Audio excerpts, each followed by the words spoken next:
ದೂರವಾಣಿ ಸಂಖ್ಯೆ 50 53 57ರ ಜಮೀನನ್ನು ಸುಮಾರು 40-50 ವರ್ಷಗಳಿಂದ ಸಾಗುವಳಿ ಮಾಡಿಕೊಂಡು ಬಂದಿರುವ ರೈತರ ಜಮೀನನ್ನು ಅರಣ್ಯ ಇಲಾಖೆಯು ಯಾವುದೇ ಕಾಲಾವಕಾಶ ನೋಟಿಸ್ ಕೊಡದೆ ಅರಣ್ಯ ಇಲಾಖೆಯು ಹಿಂಪಡೆದು ಅಲ್ಲಿ ಸಸಿ ನಡುವ ಕಾರ್ಯ ಮಾಡುತ್ತಿದ್ದಾರೆ. ಹಾಗಾಗಿ ಸರ್ಕಾರ ಇದನ್ನು ಗಂಭೀರವಾಗಿ ಪರಿಗಣಿಸಬೇಕು ಮತ್ತು ರೈತರ ಜೊತೆ ಕೂಲಂಕುಷವಾಗಿ ಚರ್ಚಿಸಿ ರೈತರ ಜಮೀನನ್ನು ಅತಿ ಶೀಘ್ರದಲ್ಲಿ ರೈತರಿಗೆ ಹಿಂತಿರುಗಿಸಬೇಕು ಮತ್ತು ಕಂದಾಯ ಇಲಾಖೆಯಿಂದ ಮಂಜೂರು ಮಾಡಿ ಫಾರಂ ನಂಬರ್ 10 ಮಾಡಿಸಿಕೊಡಬೇಕು. ಎರಡನೇ ಬೇಡಿಕೆ ಸರ್, ಬಗರುಕುಂ ಶಾಹಿ ಸಾಗುವಳಿಯಲ್ಲಿ SC/ST ಜನಾಂಗದ ಜಮೀನನ್ನು ಅರಣ್ಯ ಇಲಾಖೆಯನ್ನು ಹಿಂಪಡೆಯುತ್ತಿರುವುದನ್ನು ನಿಲ್ಲಿಸಿ ಅನ್ಯಾಯ ಒಳಗಾಗಿರ್ತಕ್ಕಂಥ ಜನರಿಗೆ ಈ ಜಮೀನನ್ನು ಬಿಟ್ಟುಕೊಡಬೇಕು ಮತ್ತು ರೈತರ ಬಗರುಕುಂ ಅರಣ್ಯ ಕಾಯ್ದೆಯಡಿಯ ಸ್ವೀಕರಿಸಿದ ಅರ್ಜಿಗಳನ್ನು ಬೇಗನೆ ಇತ್ಯರ್ಥಿ ಮಾಡಿ ಕಂದಾಯ ಇಲಾಖೆಯಿಂದ ಮಂಜೂರು ಮಾಡಿ ಫಾರಂ ನಂಬರ್ 10 ಮಾಡಿಸಿಕೊಡಬೇಕು. ಮೂರನೇದು, ಜಾತಿ ನಿಂದನೆ ಪ್ರಕರಣಗಳು ಈ ರಾಜ್ಯದಲ್ಲಿ ಅತಿ ಹೆಚ್ಚಿನ ಸಂಖ್ಯೆಯಲ್ಲಿ ಆಗುತ್ತಿವೆ. ಅದನ್ನು ರಾಜಿ ಮಾಡಿಕೊಳ್ಳಲು ಆ ಕ್ಷೇತ್ರದ ಶಾಸಕರು ಮತ್ತು ಸಚಿವರುಗಳು ಕೌಂಟರ್ ಕೇಸ್ ಮಾಡುತ್ತಿದ್ದಾರೆ.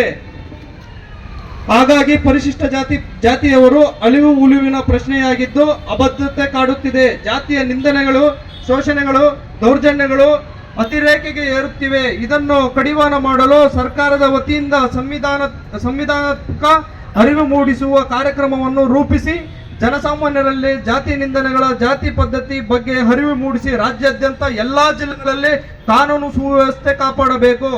ನಾಲ್ಕನೆಯದು, ಕರ್ನಾಟಕ ಸರ್ಕಾರದ SC/ST TSP ಯೋಜನೆಯ ಹಣವನ್ನು 43,000 ಕೋಟಿ ರೂಪಾಯಿಗಳನ್ನು ಕಾಂಗ್ರೆಸ್ ಸರ್ಕಾರ ತನ್ನ ಪ್ರಣಾಳಿಕೆಯ ಗ್ಯಾರಂಟಿ ಯೋಜನೆಗಳಿಗೆ ಬಳಸಿಕೊಂಡಿರುವುದನ್ನು ಹಿಂಪಡೆದು ಪರಿಶಿಷ್ಟ ಜಾತಿ ಪರಿಶಿಷ್ಟ ಪಂಗಡದವರ ಸರ್ವಾಂಗೀಣ ಅಭಿವೃದ್ಧಿಗಾಗಿ ಬಳಸಬೇಕು.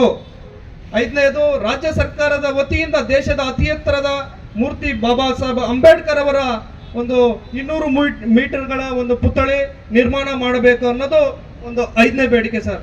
6ನೇದು, ಸರ್ಕಾರದ 38 ಇಲಾಖೆಯ ಬ್ಯಾಕ್ಲಾಗ್ ಹುದ್ದೆಗಳ ಕುರಿತಂತೆ ಅಂಕಿಅಂಶ ನೀಡದಿರುವ ಇಲಾಖೆಯ ಮುಖ್ಯಸ್ಥರ ಮೇಲೆ ಪರಿಶಿಷ್ಟ ಜಾತಿ ಪರಿಶಿಷ್ಟ ಪಂಗಡ ದೌರ್ಜನ್ಯ ಕಾಯ್ದೆ ಅಡಿಯಲ್ಲಿ ಪ್ರಕರಣ ದಾಖಲಿಸಬೇಕು. ಹಾಗೂ ಸುಪ್ರೀಂ ಕೋರ್ಟ್ ನಿರ್ದೇಶನದಂತೆ ಇಂಪೀರಿಯಲ್ ಡೇಟಾದಂತ ಪಡೆದು ತಕ್ಷಣವೇ 101 ಪರಿಶಿಷ್ಟ ಜಾತಿಗಳ ಆಯಾ ಜಾತಿಯ ಜನಸಂಖ್ಯೆಗೆ ಅನುಗುಣವಾಗಿ ಬ್ಯಾಕ್ಲಾಗ್ ಹುದ್ದೆಗಳನ್ನು ತುಂಬಬೇಕು. 7ನೇದು, ಬೀದರ್ ಜಿಲ್ಲೆಯಲ್ಲಿ ದಲಿತರ ಒಕ್ಕೂಟದಿಂದ ದಲಿತರ ಮೇಲೆ ದೌರ್ಜನ್ಯ ಖಂಡಿಸಿ ದಲಿತ ಚಳುವಳಿ ಹೋರಾಟ ಮಾಡಿರುವ ಹೋರಾಟಗಾರರ ಶ್ರೀ ಕಪಿಲ್ ಗೋಡ್ಬೋಲೆ ಮತ್ತು ಅವರ ಸಂಗಡಿಗರ ಮೇಲೆ ಪೊಲೀಸ್ ಇಲಾಖೆಯಿಂದ ಸುಳ್ಳು ಕೇಸು ದಾಖಲಿಸಿ ರೌಡಿ ಶೀಟರ್ ನೋಟಿಸ್ ಕೊಟ್ಟಿದ್ದಾರೆ. ಇದನ್ನು ಈ ಪ್ರಕರಣವನ್ನು ಈ ಕೂಡಲೇ ರದ್ದುಗೊಳಿಸಬೇಕು. 7ನೇ ಪಾಯಿಂಟ್ ಸರ್. 8ನೇದು, ಬೆಂಗಳೂರು ಅಭಿವೃದ್ಧಿ ಪ್ರಾಧಿಕಾರ ಅಡಿಯಲ್ಲಿ ಡಾಕ್ಟರ್ BR ಅಂಬೇಡ್ಕರ್ ಅವರ ಹೆಸರಿನಲ್ಲಿ ಭೂ ಸ್ವಾಧೀನ ಮಾಡಿಕೊಂಡು ಅಂಬೇಡ್ಕರ್ ಬಡಾವಣೆ ಎಂದು ಹೆಸರಿಟ್ಟು ಸುಮಾರು 50 ಪರಿಶಿಷ್ಟ ಜಾತಿಯ ಜನರಿಗೆ ನಾಗರಿಕ ಸೌಲಭ್ಯ ನಿವೇಶನಗಳನ್ನು ನಿರ್ಮಿಸಿಕೊಡಬೇಕು. 9ನೇದು, ಪರಿಶಿಷ್ಟ ಜಾತಿ ಭೂರಹಿತ ಜನರಿಗೆ ಪ್ರತಿ ಕುಟುಂಬಕ್ಕೆ 4 ಎಕರೆ ಜಮೀನು ಕಂದಾಯ ಇಲಾಖೆಯಿಂದ ಮಂಜೂರು ಮಾಡಿಕೊಡಬೇಕು.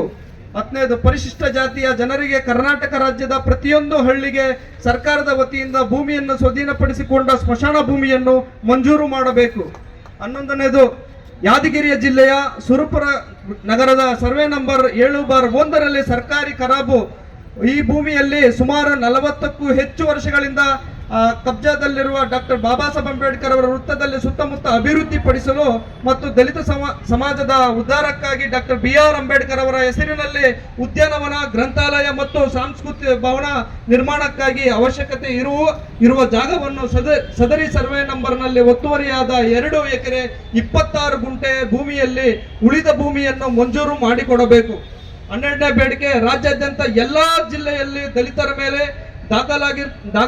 ದಾಖಲಾಗುತ್ತಿರುವುದನ್ನು ಸುಳ್ಳು ಕೇಸುಗಳ ಬಗ್ಗೆ ಕೌಂಟರ್ ಕೇಸುಗಳ ಬಗ್ಗೆ ಸರ್ಕಾರ ಸಮಗ್ರ ತನಿಖೆ ಮಾಡಿ ಸುಳ್ಳು ಕೇಸುಗಳನ್ನು ರದ್ದುಪಡಿಸಬೇಕು.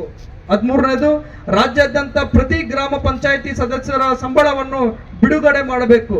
14ನೇದು, ಪ್ರತಿ ಜಿಲ್ಲೆಯಲ್ಲಿ ತಾಲೂಕು ಕೇಂದ್ರಗಳಲ್ಲಿ ಬೌದ್ಧ ವಿಹಾರ ನಿರ್ಮಾಣಕ್ಕಾಗಿ ಕನಿಷ್ಠ 6 ಎಕರೆ ಜಮೀನನ್ನು ಮೀಸಲಿಡಬೇಕು.